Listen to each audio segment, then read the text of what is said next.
Hey guys, and welcome to another episode of the Kashif Booth podcast. If you're new here, each week I sit down with a guest and we discuss their career so far, the highs, the lows, and what's next for them. Today's episode is a solo episode. It's the first time I've done this since I've actually launched my podcast in 2021.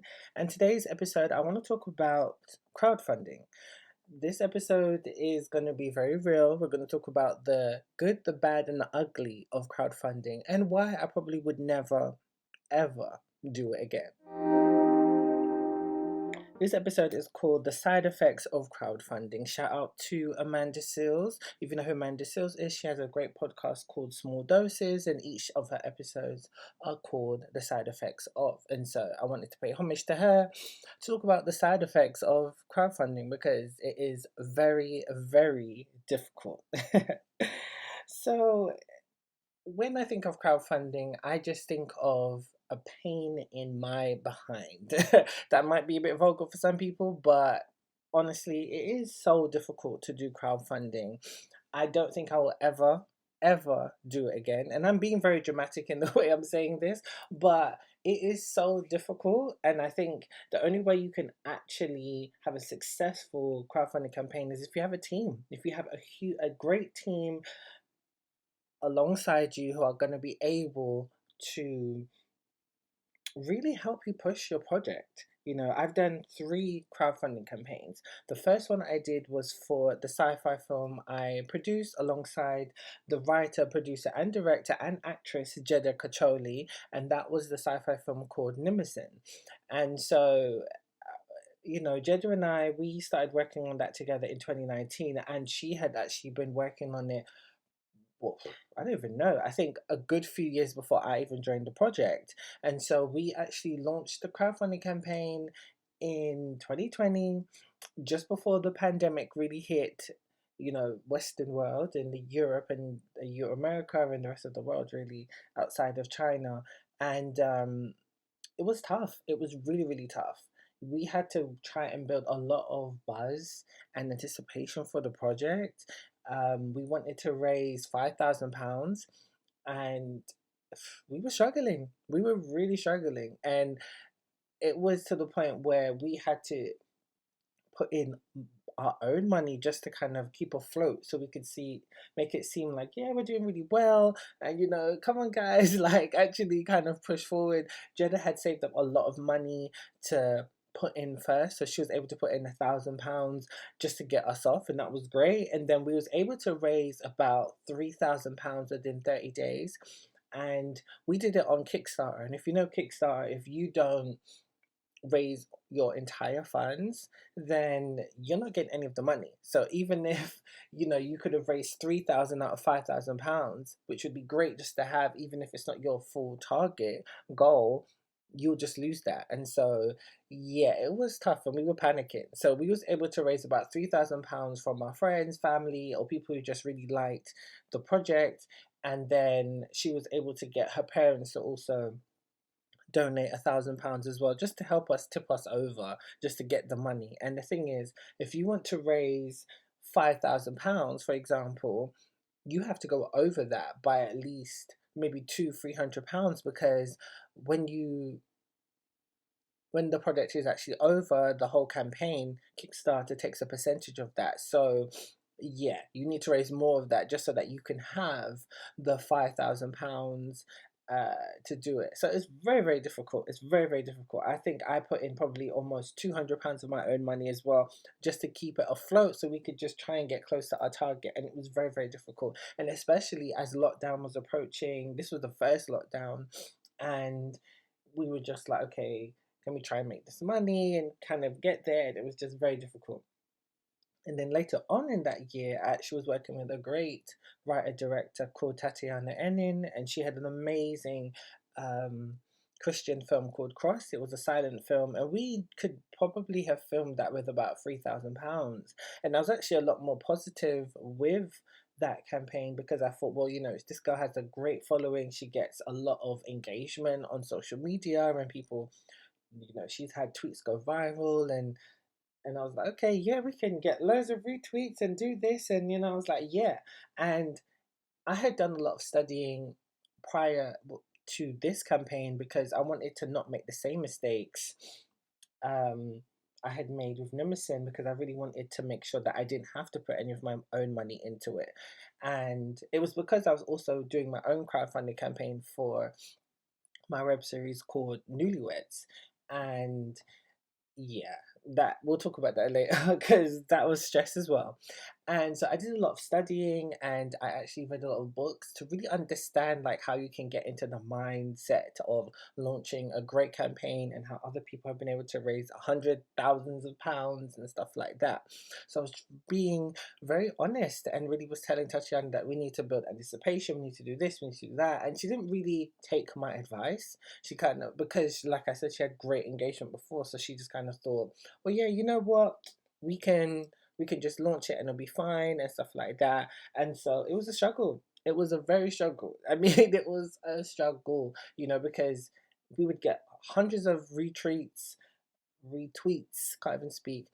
We'd get hundreds of retweets, and we would get lots of engagement on Instagram and stuff like that, but nobody was donating to the campaign.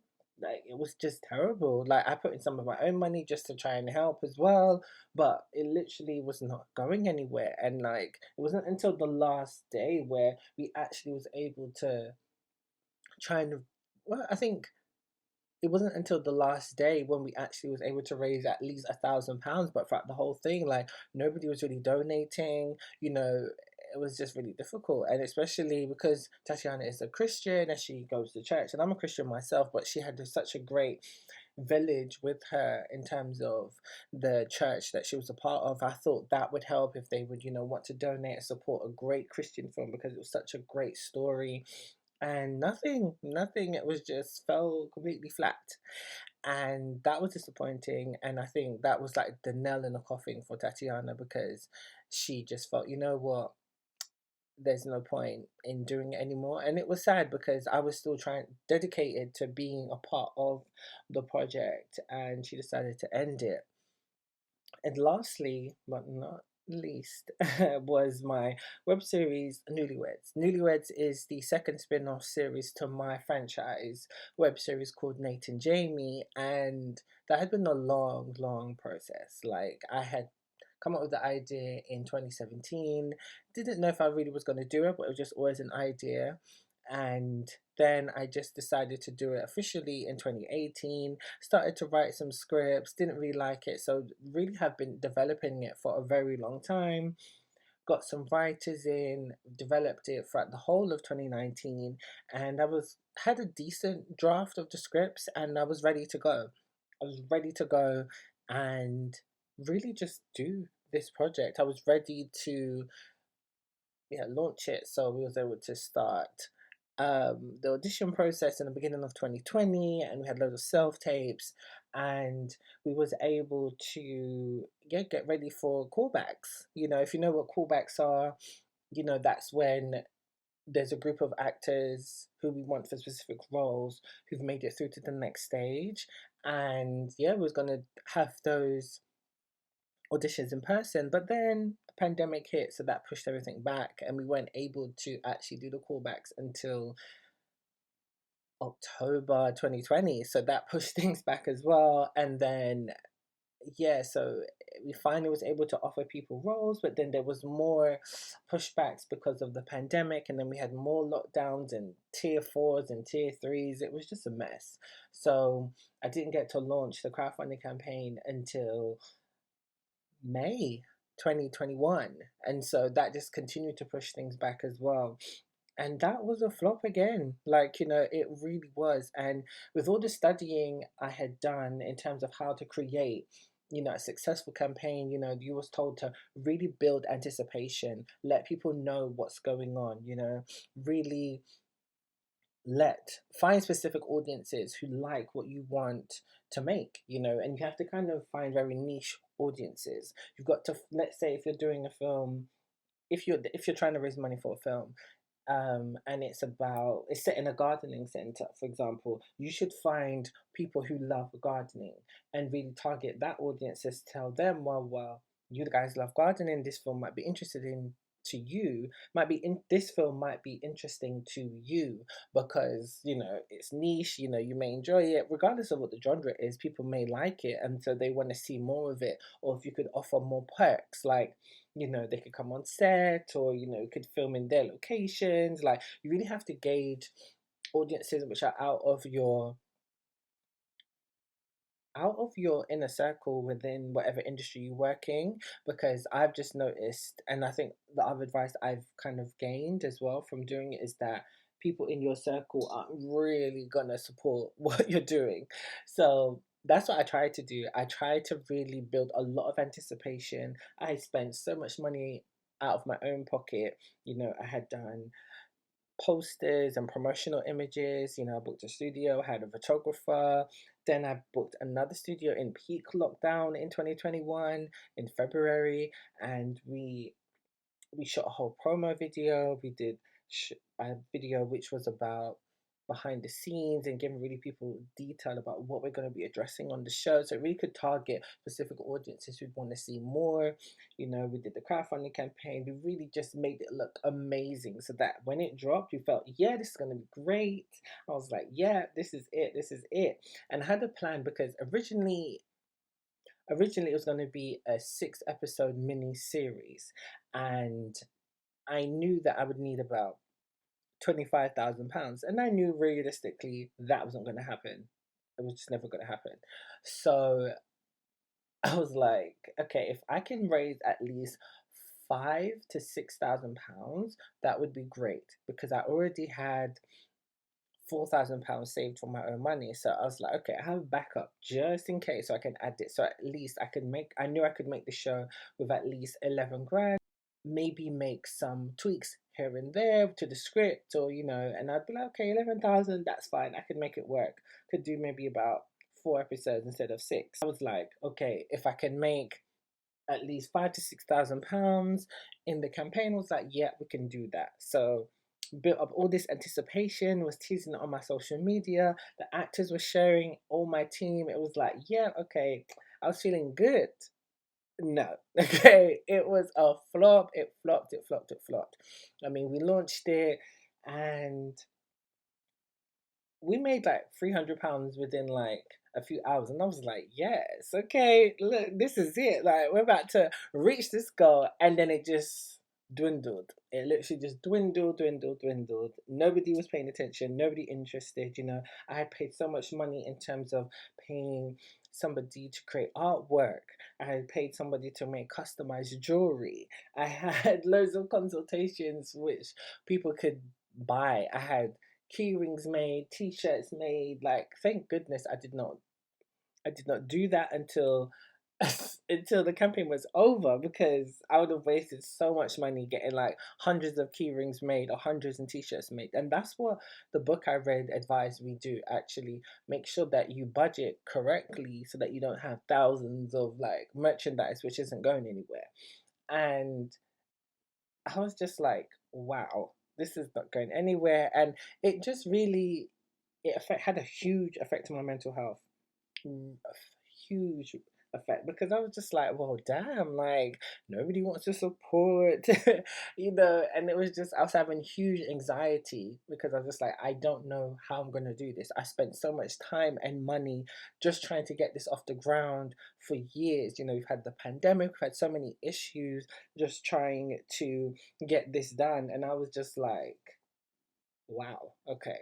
So was able to raise about £1,000, which is still great. I mean, to raise any sort of money was great.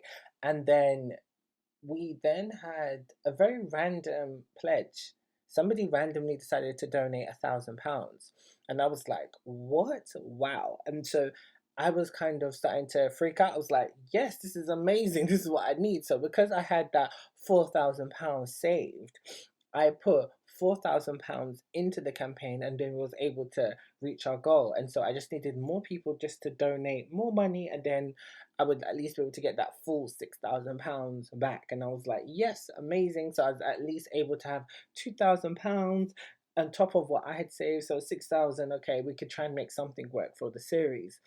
And yeah, when it came down to getting the money now, the rules which Kickstarter don't really tell you is that you can raise that money, but then the thing is, people have at least up to, I think it's a week or 2 weeks actually give the money. So let's say you've decided to donate to somebody's campaign. Let's say you put in £200 and you put in your account information. If the money's not there, you've got, I think it's a week to actually, you know, have money in your account. So this particular person, who I don't know who it was, very random, who donated £1,000, that was the only one who, for some reason, the money just was not there. And then I kept on checking to see if, if the money's gone through, if the money's gone through. And all of a sudden it was that pledge was made void. And I was like, wow. So it just seemed like this person was playing a joke or something, because I was trying to check to see if they were verified, if they were real, and they had donated to like, or backed thousands of projects, and it was like, I think it was thousands or hundreds of projects, and I thought, oh, maybe they might be legit. But the thing, what I think Kickstarter needs to do is that just because somebody has donated to loads of campaigns doesn't mean that they've been successful campaigns, or if they've actually been legitimate donations. Because you can don't, because that's the thing, on each person's profile you can donate to loads of people's, and that was just not even specified, particularly if they were successful campaigns. And I was just really annoyed about that. But God works in mysterious ways, because you know what? I was still able to get that £1,000, whatever loads of people had donated in total, to be able to make my project. And I'm a Christian, and sorry, but that was just some sort of miracle from God, and He was guiding and blessing us. Because, yeah, I just feel like I just needed a random donation of £1,000 just to get that money what people had donated. And I was just so thankful, and I was like, you know what? That's just God working in mysterious ways, and it paid off. So I'm like, thank you, God. So so yeah, so I got the money, and clearly I wasn't gonna be able to make a 6 episode series with the £6,000 that the £6,000 that I had, because I had put in more of my own money into it as well. So yeah, so I basically self-funded 90% of the project, which I didn't want to do anymore, because I had self-funded so many of my projects in the past. So I was struggling. I didn't know what I'm gonna do now. I don't know what I'm gonna do. How am I gonna make the show? But I was able to figure it out, and were able to make a pilot episode, which is going to be coming out in spring this year.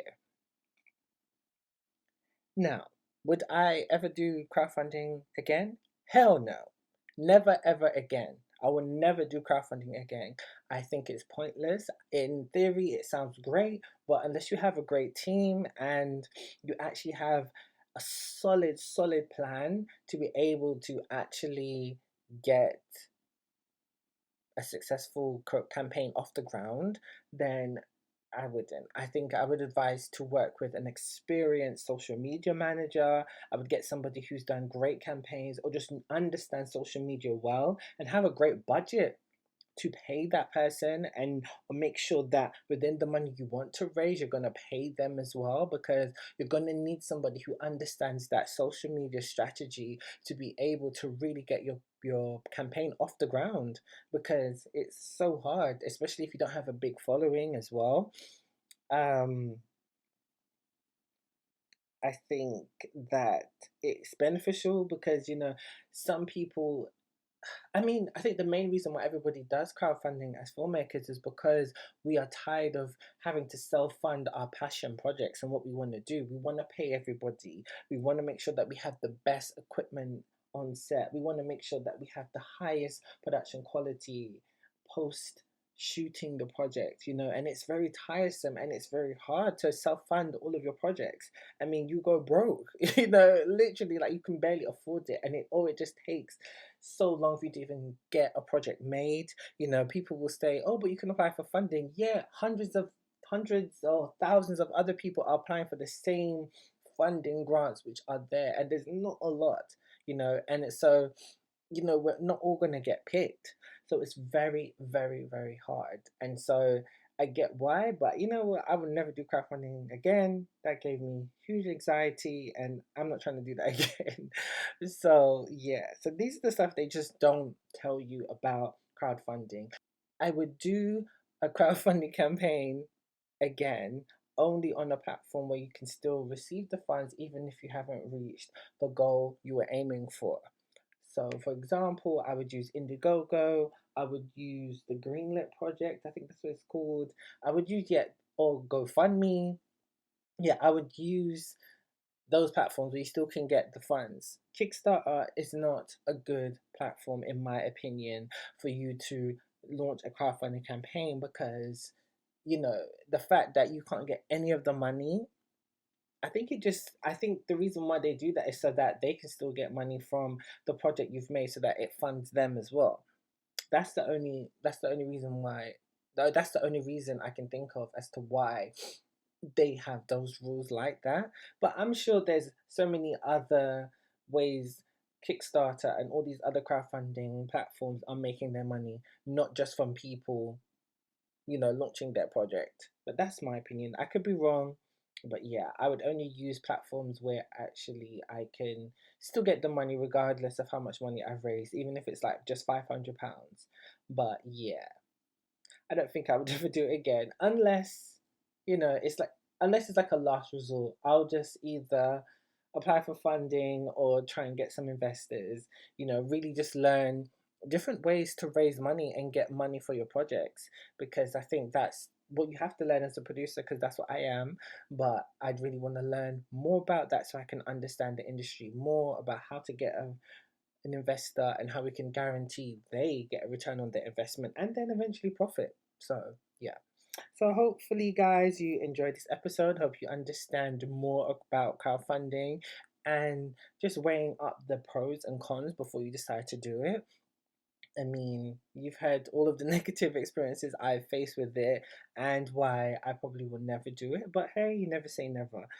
So yeah, thanks guys for listening. As usual, you can follow me all on my social media handles, which is Kashif Booth or Kashif Booth Entertainment or the Kashif Booth podcast. Stay tuned for new episodes coming soon.